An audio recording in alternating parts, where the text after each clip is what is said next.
Do you know someone who is functional on the outside, but fractured on the inside? Protesting. Is it changing anything? Let's start thinking differently. If protests really worked, there would be visible change. We are still protesting. There has been no change. Actually, things have been getting worse. Why? Because when we are anti something, whatever we are anti has to exist. Healing with the Rev podcast is going to bring you comfort, build community, and give you some inspiration to move forward. Pro peace. For those of you who are old enough to remember who Mother Teresa was, Mother Teresa during the Vietnam War was asked to come to an anti-war rally. She said, I will not be there, but when you have a peace rally, invite me. I will come. She understood the difference between anti whatever and peace. So let's be for peace. And peace does not mean sitting on your butt doing nothing. It's very active. I'm Reverend Teresa Heipel. I am your host of Healing with the Rev podcast. I have lost loved ones to death. I am here to honor your faith tradition, and here you can find peace, calm, and clarity. Peace starts with community building, one person at a time, standing for something rather than against something. When we stand for, we're taking a stance for what we want. Anti-war, anti-ICE, or whatever is going on today as you are listening to this, whatever we are anti really does have to exist. We're giving power over to whatever it is we are wanting to not exist. If we want to abolish something, we need to be pro whatever that is. For this, we want pro peace. We want to be for peace. I don't think anyone would argue with me about that, but they haven't changed their mindset from something negative to something positive. So let's build something positive in this world. Peace building starts with faith.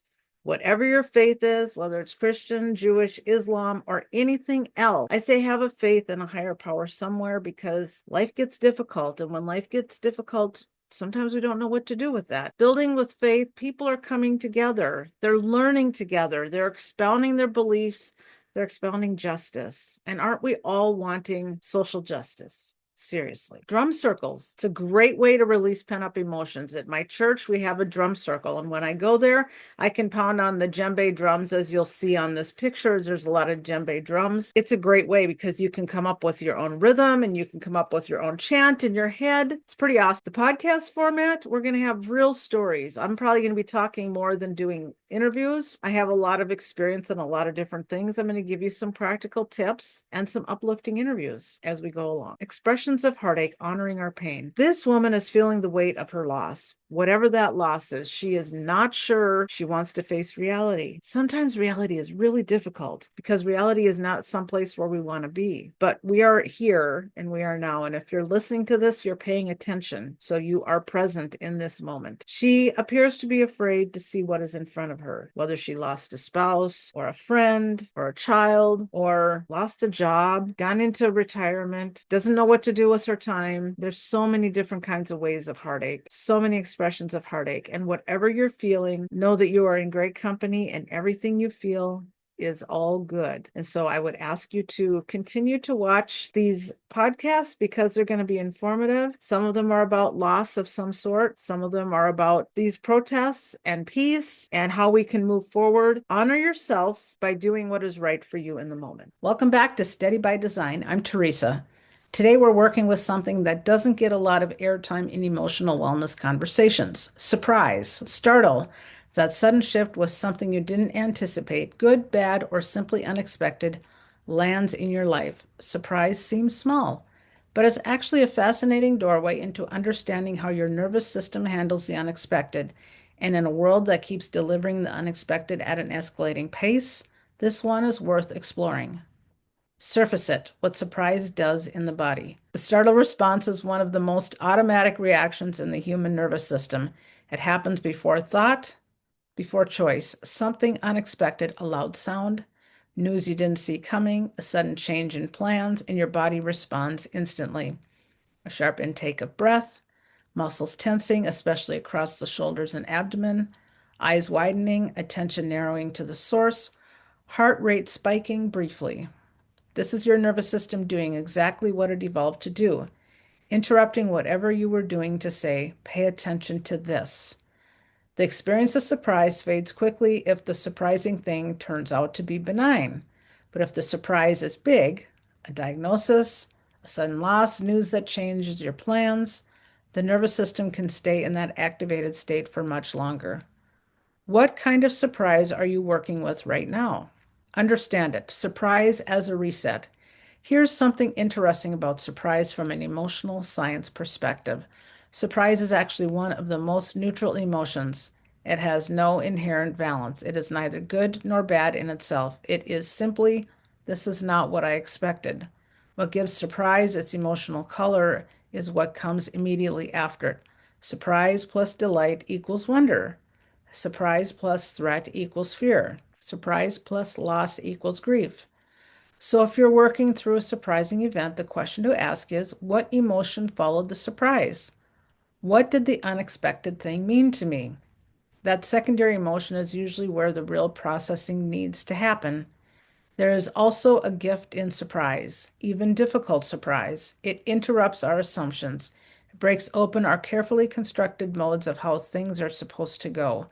And sometimes, not always, but sometimes, what felt like a disruption turns out to be a redirection. Not every unexpected turn is a disaster. Some of them are invitations.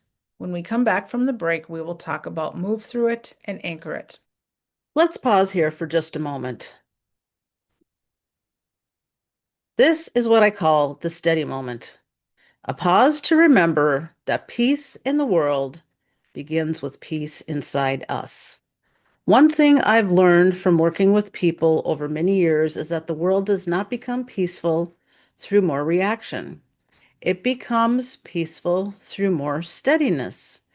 When your nervous system is regulated, your thinking becomes clearer, your decisions become wiser, and your presence alone begins to influence the people around you. That's the work I do through what I call steady by design. I help people regulate stress, restore clarity, and return to peace, both in their bodies and in their lives. Because when we become steady inside ourselves, we stop reacting to chaos and begin creating stability in the world around us. And that is where real peace begins. Book your discovery call using this QR code. Now, let's continue. Welcome back. Let's continue on with Move Through It. Move through it, coming back to equilibrium. After a surprise, especially an unwelcome one, your nervous system needs time to recalibrate. It was running on the assumption that things would go a certain way, and now it has to update. Give yourself permission to be in that recalibration. Here is a grounding practice. Put both feet flat on the floor. Feel the weight of your body in your seat. Look around the room and find something solid. A wall, a table, a piece of furniture, and just rest your eyes on it for a moment. Remind yourself, this is where I am right now. This is what is real. I don't have the whole future figured out in this moment. Surprise often feels destabilizing because we are trying to immediately figure out all the implications. What does this mean? What happens now? What do I do? You don't have to answer all those questions right now. You just have to get steady enough to take the next step. Anchor it. You handle the unexpected. Every surprise you have navigated in your past, you handled. It may not have been graceful, may have been painful, but you are here. Your capacity to absorb the unexpected, recalibrate, and move forward is greater than you give yourself credit for. Life does not give us a preview, it gives us the moment and the resources inside us to meet it. Your anchor, I can handle the unexpected. I have before, I will again. I am steadier than I know. If you have enjoyed this episode, please like, follow, and subscribe here. Your follow and subscribe allows me to make better quality content for you. I will bring in guests on occasion. If this message resonates with you, I bring the Steady by Design framework to organizations, communities, and events that want to lead with clarity instead of reaction. I'd love to continue the conversation. Thank you for being here today. Steady by Design is in beta at steady-by-design.netlify.app. Until next time, stay steady. You were designed for this.